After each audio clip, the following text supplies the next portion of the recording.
সাধারণ মানুষ খালি শান্তি চায়, মানুষ আর কিছু চায় না। পরে বাকি জিনিস নিজের জীবন যদি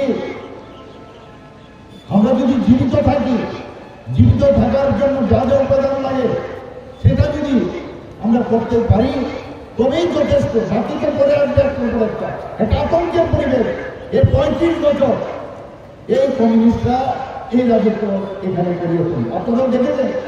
শুধু তাই না, মানুষ 10 বছর প্রথম দিকে যখন ওরা রাজত্ব করলো তখন মানুষ ওদের অত্যাচারে যে বিভীষিকাময় যে পরিস্থিতি সারা ত্রিপুরাতে করেছে, মানুষ চেয়েছিল তার একটা পরিবর্তন হোক। কংগ্রেস যুক্ত দিয়েছিল ভোট, কিন্তু কংগ্রেসের সময় আমরা কি দেখলাম? কার্বন কপি ভোট আমলে কার্বন কপি একই ধাঁচে ওরা এখানে রাজত্ব করেছিল। খুন সন্ত্রাস, দিন দুপুরে অপহরণ, বাড়িঘর থেকে মেয়েদের উঠিয়ে নিয়ে যাওয়া, সবাই জানেন, না আমি বলবো না এখানে। এখনো সবাই আমার মনে হয় ধরনে আসবে।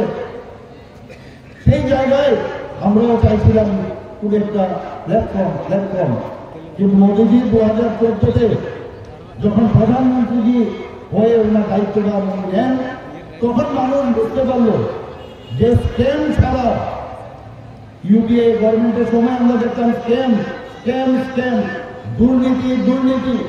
সেই জায়গায় আমরা ধরে নিয়েছি যে এইভাবেই বোধহয় কাজ করতে হয়, এবং আমরা ইমিউন হয়ে গিয়েছিলাম। কিন্তু মোদীজি রাজনীতির সঙ্গেই পরিবর্তন করে দিয়েছে। আমরাও সেই বিষয়ে ওনার যে মার্গদর্শন, আমরাও সেই বিষয়ে আমরা বলেছি যে রাজনীতি শুধুমাত্র মানুষকে শোষণ করার জন্য রাজনীতি না, মানুষের জন্য কিছু করা।